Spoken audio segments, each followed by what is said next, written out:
All right, so what do you do if you feel ambitious but lazy? Confusing place to be, right? You have something that matters to you, or you see your life of what it could be if you just got out of your own way. You might be there right now, and it's so easy to try and shame yourself into acting more. You pop open videos that tell you need more discipline, you just gotta hustle more. But when I was stuck, no amount of shaming myself into working more worked as a fuel source long term. That often leads to burnout and low self-esteem. What did work are the 4 solutions I'll present to you in this video. I wanna go over the psychology of stuck. You can try all 4, you can try a couple, and I think you'll be in a different spot by the end of doing it. So if that sounds good, smash the like button. Guys, we're in beautiful Papago Park, Phoenix, Arizona, getting some fresh morning rays. And I'll link down below to our free newsletter if you'd love to jump on. We'd love to have you, where I send an email out every Saturday with ideas that can change your life. So let's start with what your problem actually is and what it is not. Anytime we are stuck, we love one word more than any other. Can you guess what it is? Procrastination. Okay, it's an easy comfort blanket that we throw over all our problems, and we say, you know, I would start the business if I didn't procrastinate. Or I would write my book, but you know, I'm just procrastinating on it. We don't say our goals aren't important to us or that we're never gonna do something. We just say, yeah, we'll start it Monday. And if you're gonna get unstuck this year and make it the best year and finally go after the things you know are important to you, you gotta understand what procrastination actually is. This is what I call the 3 buckets of stuck. 10% of the time when you know what to do and you can't get yourself to do it, it's usually because we just don't know how. You're a beginner getting into online business. Well, you seeking out information of people who have done it and learning will actually help you get unstuck. You're a newbie in the gym. Yeah, you watching all the workout videos, that'll get you motivated and unstuck. But as Derek Sivers says, if information were the problem, we'd all be billionaires walking around with 6-pack abs. 30% of the time we fall into this bucket when we're stuck. You would do something, you just don't physically have the energy to do it. Maybe you got a couple kids running around, maybe you work a 12-hour shift, you get home and like, yeah, you don't have the energy to do something. But that's not our biggest bucket. In fact, it's down here, the 60%. You know what this one is? We're afraid. Now, I don't mean you're cowering in a corner and like shivering under the covers afraid. I mean that something subconsciously is a threat to your survival about this thing that you want. It's not that you don't know how or you don't have the energy to film content. It's that when you sit down to hit record, there's something going on in your mind that says, dude, this is cringe. People are already getting ready to type a hate comment down below and they're gonna roast you. That fear prevents us from doing the thing that you wanna do and getting to where you wanna be. Now that you know where procrastination comes from, let's get into part 2 of this video, the psychology of stuck and the 4 solutions to it. Here's the first one, but first let me tell you a brief story. So back in college, I was moving in and out of apartments a lot. I think I moved 4 times in a 9-month span. And you know when you move, you pack everything up and then you take it to the next place, you unpack it.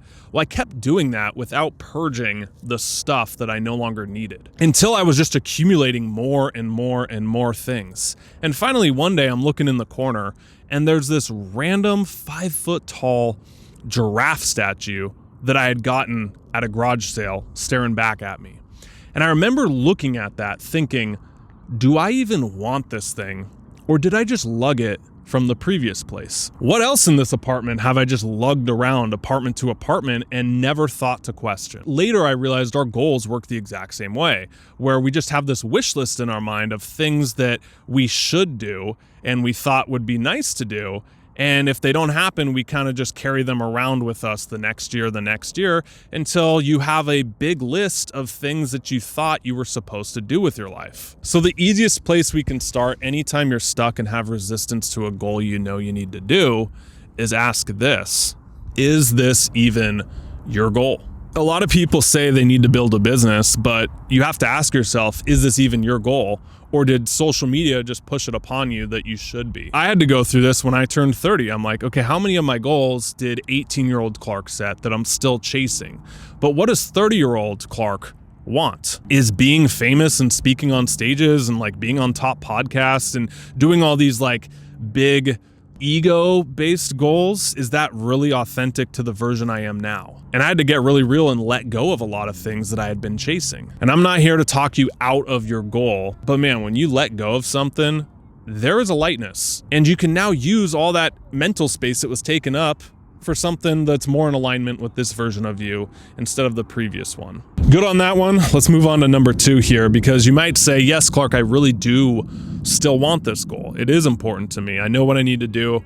I can't get myself to do it. What do I do? The other day, I caught myself feeling bad about my output, and I just wrote down, okay, what are my expectations for a week? I think from social media coaches telling you like what you need to be doing with content or how you need to grow a personal brand, somewhere along the way, I picked up that I needed to be posting 5 times a day on Instagram with authentic yap videos, because that's what people want. I need to be going on personal or top level podcasts and, sharing these origin stories that people connect to build trust. I need to be posting a weekly video that's just mind blowing and the algorithm loves. I need to be posting an email newsletter that's just super connecting and gets tons of replies. I need to start a coaching program. I need to do sponsorships, and it never ended. And even if me just saying that out loud stresses me out, we all do some version of that with ourselves. Maybe your effort isn't the problem. Maybe the superhuman expectations you put on yourself are. So one thing that really helped me when I get in those states, understanding the difference between what you should do and could do.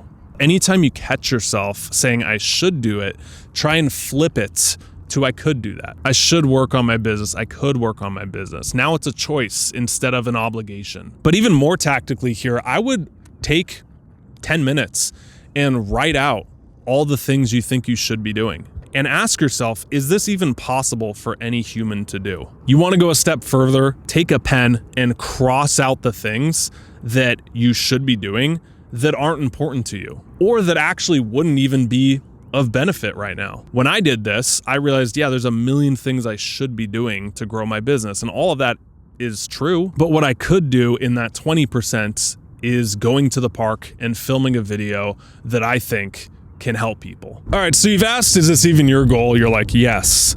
You've realized there's a million things you should do, but you're gonna flip them and take an honest audit of what you could do. What's this third one? We gotta talk about this study I reread that just blows my mind every time. There's a research group that took 3 groups of people who were ambitious but lazy. These people wanted to exercise, but they just couldn't get themselves to do it. They split them into 3 groups. Group 1 was the control and just tracked how much they exercised over 2 weeks.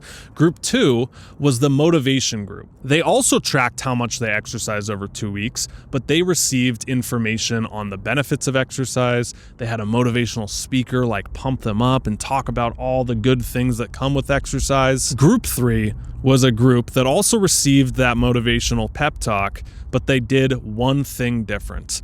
They wrote a plan of when and where they were going to exercise.